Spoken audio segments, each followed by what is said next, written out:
For the historical campus in Berlin 2014, we are renegotiating the Paris peace treaties at the Collegium Hungaricum Berlin, the Hungarian Cultural Institute.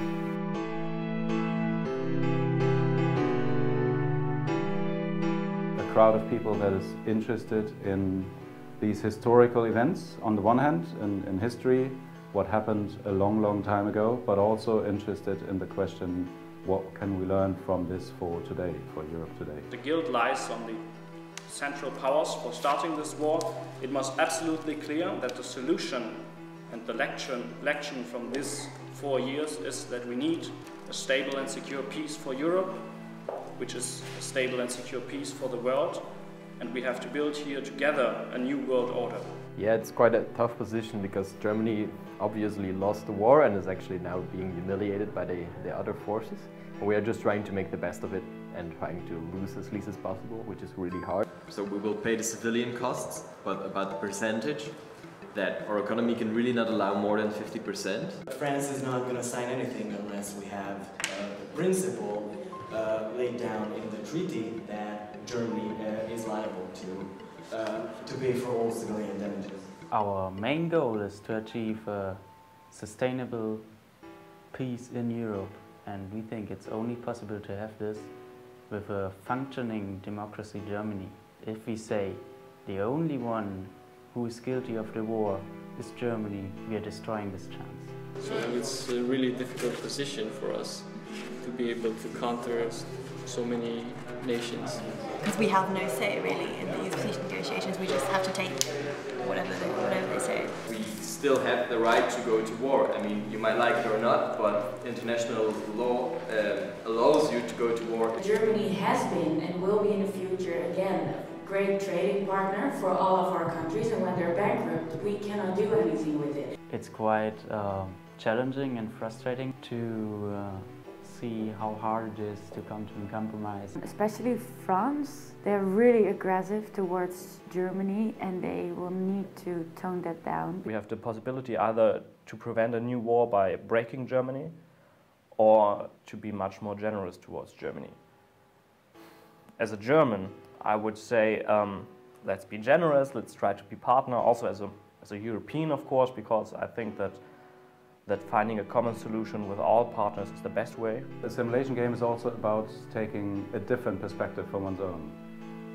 And that's where when you learn the most, when you have to present an opinion and the positions of someone who has a different opinion from yours. That's why we arranged the distribution of the roles in a way that nobody plays their own country.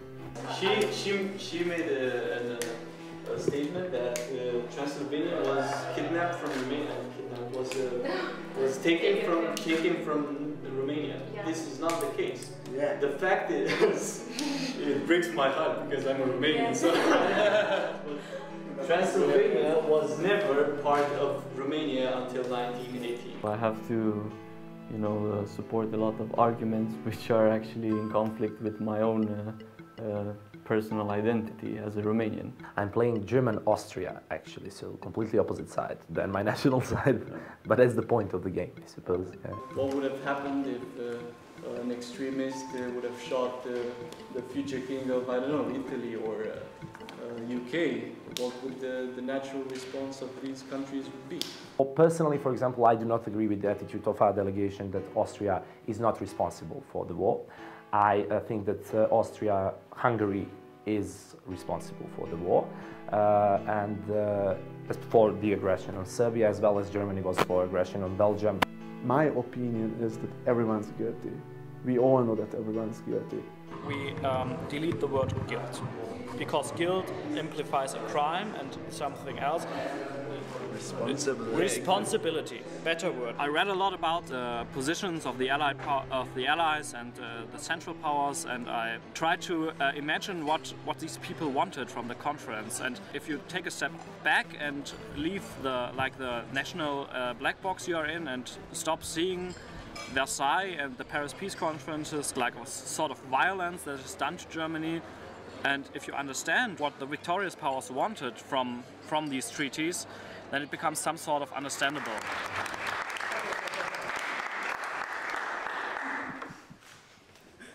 And peace doesn't exist by itself. You make hard work for it every day. Dear heads of states, fellow delegates, ladies and gentlemen, once again, after 1 year, we are back at Paris, trying to find a new solution for all problems, trying to make peace after 4 years of war. And while we are doing that, we are all staring into the abyss of having to go back to war, of having a Europe that still doesn't come back to peace. We have decided at this moment that we can't dictate the peace towards the Central Powers, and because of that they are sitting here more as equals than as subjects. It is really useful to renegotiate the whole treaty session and the negotiations in order to see where was maybe some space to find a compromise which was not seen in that time. No one can afford the outbreak of a new war right now, so peace will be the ultimate goal. We have to accept that these countries are economically dependent on each other, and then if there is economic cooperation and we have more joint interests than in the past. Maybe we can be very, very, very, very crazy and we can just put all military forces together in one military of legal. We may have this free trade area, however, the principles will be extended to all of our neighbours. So we want to give up war and start, building peace through economy. I understood, and they understood as well, how easy it is to make war and how difficult it is to make peace.